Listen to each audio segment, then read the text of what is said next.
Rev up your engines!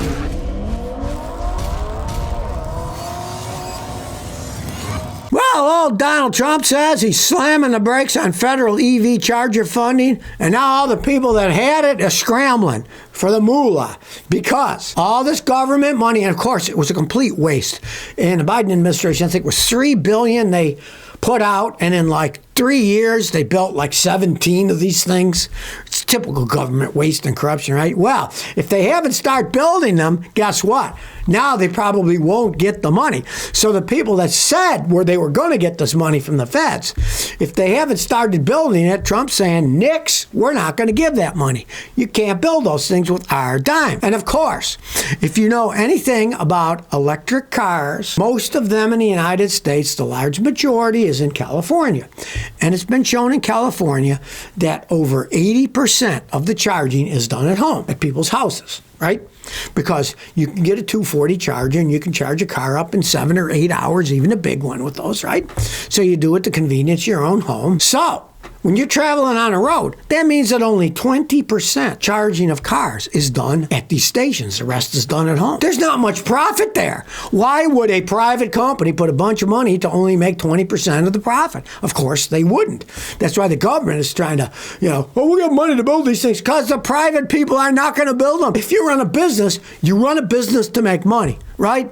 And the only reason these people are building these things now is because the government's giving them a kickback. If the government stops giving a kickback, they're not going to be making them because it's a low profit. Do you see the government giving people money to buy gas stations? No. And you see they're building them all over the place. Buc-ee's is flying. I see giant 18, 24 pump stations being built all over the nation for gasoline, right?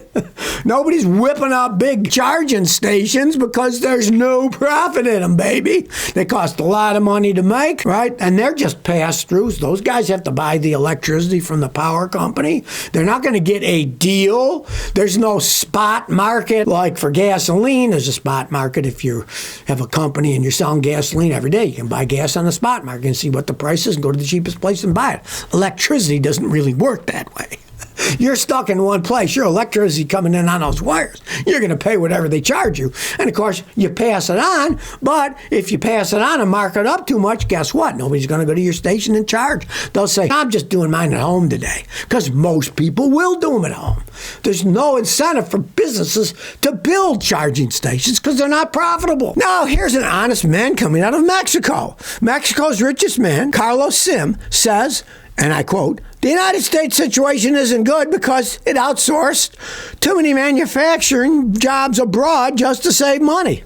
Now, hey, his country is getting money from that. They're building them down to Mexico. They would have never built cars down to Mexico, except that they could do it cheaper. So, hey, the Mexicans got money out of it that they would have never gotten in the first place, and the Americans lost their jobs, and the jobs went down south of the border to Mexico. I find it fascinating that Mexico's richest man is saying, hey, you gringos, you messed up this time. You outsourced all your jobs out, and now it's going to come back and bite you in the rear end. But, of course, this is the big bad symptom of capitalism, right? They want to make things as cheap as they can and sell it as high as they can. But if they do that by making everything in Mexico or wherever, how are Americans going to afford to buy these things? You know anything about history? Henry Ford was one of the first of the industrialists to pay his workers pretty good money. He paid them good hourly labor rates, right? Because Henry said, I'm making all these cars. Who the heck's going to buy them? Well, all my workers will buy them because I'll pay them enough, right? And all the other industrialists said, shame on you, Henry. You're paying your guys too much. We want to pay them pennies now. We don't want to pay them that much money. Well, I guess Henry was right, but now the successors decided to go the opposite way.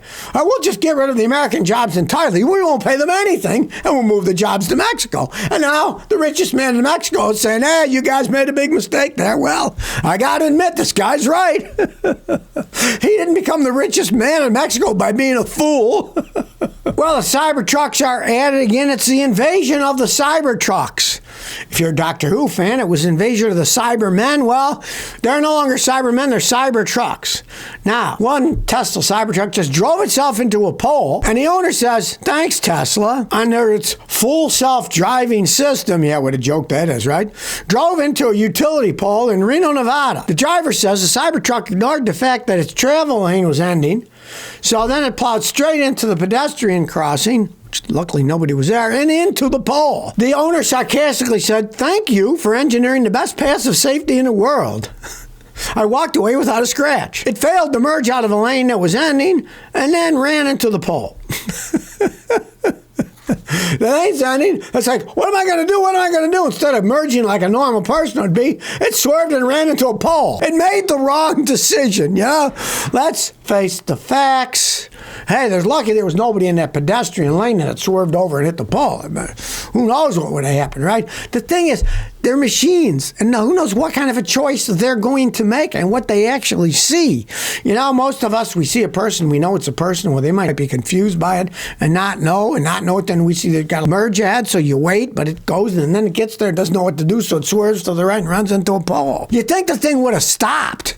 You know, if they're confused, they should just stop, which, of course, in itself makes a problem because they get confused. Then they cause a giant traffic jam because they stop. And they don't move. They don't know what to do. They've created traffic jams all over the place. These self-driving cars. That one that they were blocking emergency vehicles because they're confused and the flashing lights and stuff come. Hey, it's not ready for prime time. And how on earth they can call it full self-driving? And they're still calling it that. That's the absurd point of it. You know, it's not full self-driving. They shouldn't even be able to allow to call it that. But, hey, money talks and BS walks. So I guess they can call it whatever they want. Maybe they call it full self-flying next. Who knows? Well, there's some justice, at least a sort of justice. We won't know how it's actually going to pan out in the long run. But a bankrupt car dealer now has to pay $43 million for scamming customers. This was called U.S. auto sales. A federal judge in Georgia is ordering a bankrupt auto financing company $42.6 million in damages because they said they carried out wrongful repossessions, overbilling, and other bad scam practices. The finance company that was part of U.S. auto sales was in the United States and the Southeast. They had 39 dealerships. In August of 2024, the Consumer Financial Protection Bureau filed a lawsuit against them, and now they won. And they say they're going to have to pay this fine. They were found guilty of wrongful activation of starter interrupter vehicles. That's where they put it on. You don't pay them, it turns the vehicle off. Improper repossessions and failure to refund honored guaranteed asset protection fees. So they got to pay this money. Well, here's the problem. Yes, it looks all good on paper, but the company is bankrupt. So what's going to happen? Well, you know the usual. It's going to go to the courts, and the people that were screwed over will probably get hardly anything. That's how it always works. My father was involved in some stuff years ago in the petrochemical business. His side, part of a class action suit, won. And you know what he got? He got $1,000 back. Whoop-de-doo. You know, I mean, they cheated people hundreds of millions of dollars. Just saying he got $1,000 back. Big deal, right? And in this case, they say, and I quote, the bankruptcy proceedings will determine how the judgment will be reinforced, and some claims may be prioritized under federal bankruptcy law. In other words, whatever peanut money is left over, they get to dole out. Maybe they'll get some money, maybe they won't. Yeah, they slapped them, you know, you were dirty, you did bad things. But, hey, if there's no money to give the people back, you would be doubly mad. Bad enough that you got ripped off, and then you get ripped off again because, oh, look, everybody who was involved in this, you get $100 or some nonsense like that, right? So it looks good on paper, but in the real world, we all know the people who got screwed over probably will not get what they deserve. And I can imagine, they didn't even mention, I can imagine what the lawyer's fees, most of that money will probably go to the lawyer's fees. Well, Hyundai's at it again with their crappy quality control.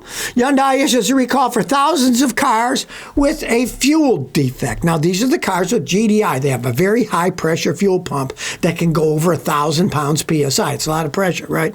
Well, guess what? They didn't make them right. It turns out that the fuel control valve in the high-pressure pump could allow fuel to just whoosh, go through, stall the car out, and then, bam, somebody smashes into you on the highway. You might think, oh, gee, you got all this extra fuel, your car's going to run better. If your car gets too much fuel, it'll stall out because it's called flooding the engine out. Fuel has to be metered perfectly, and if you throw too much in, the engine will stop running. And in this case, if you're going down a highway and it stops running, somebody hits you.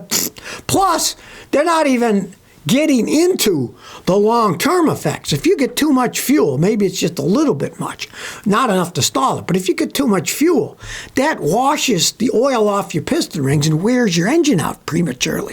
So your engine will wear out faster too because they didn't build the stupid high-pressure pumps right. Hyundai and Kia are not good companies. Anybody that thinks they are is a fool, doesn't understand. They don't make them very well. They're not designed all that well, and they certainly have problems with them. And now they got to recall all these. And if you've ever had one recalled, let me tell you, I've had customers have them recalled. Half the time they're not fixed right anyway. They do some Band-Aid thing, or they replace the part that was bad with the same part.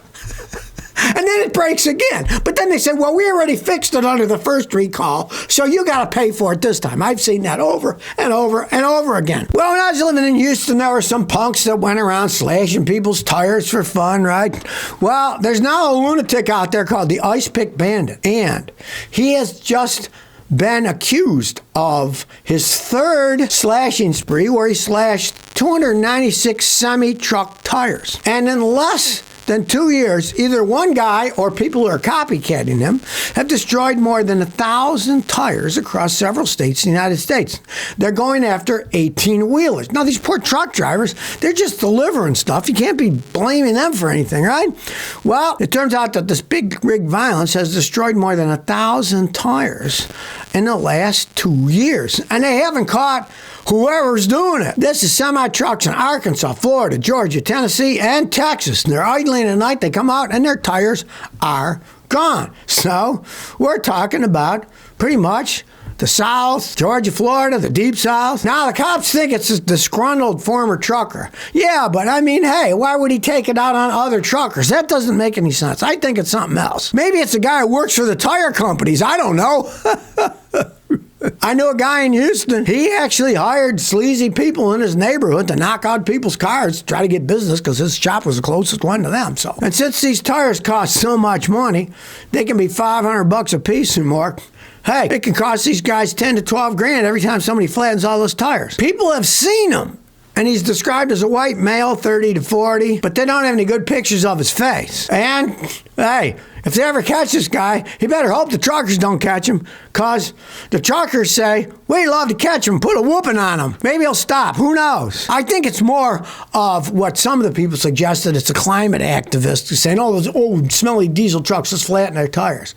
Well, it's not going to change anything other than they're going to have to buy more tires and there's more pollution, so he'd actually be adding to the load of pollution. It's not logical, but then again, people aren't that logical these days. People do crazy things, and some guy running around punching car tires on an idling truck where the guy's sleeping. What if the guy wakes up and catches him? He's got to be out of his mind doing that kind of stuff. Well, it's the death of the station wagon in the United States for Volvo. Volvo says they are now pulling out with the last station wagon they sell in the United States. Okay, the 2024 Volvo V60 Recharge is the last station wagon they're going to sell. It's a hybrid. It's got phenomenal range. It's got 455 horsepower, but of course, as is the way with a lot of these European companies, now of course Volvo is owned by the Chinese, but technically it's a Swedish company. Who knows? They're just grabbing out of their name. I can see why they're not selling in the United States anymore for two main reasons. One, they didn't sell that many of them anyway, and two, they're too freaking expensive. Their base, the cheapest one they make, is $71,240. That's a lot of money. For example, last year, they sold less than 3,500 of them.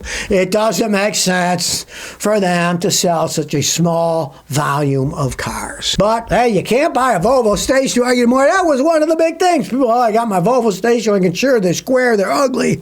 You know, the old ones. The new ones look a lot better. I'll grant them that. But at that price, they couldn't sell them, even putting a hybrid in. Everybody's buying hybrids. Well, guess what? They weren't buying the hybrids that cost $72,000. And now you can't buy a Volvo station wagon in the United States anymore unless you buy a used one.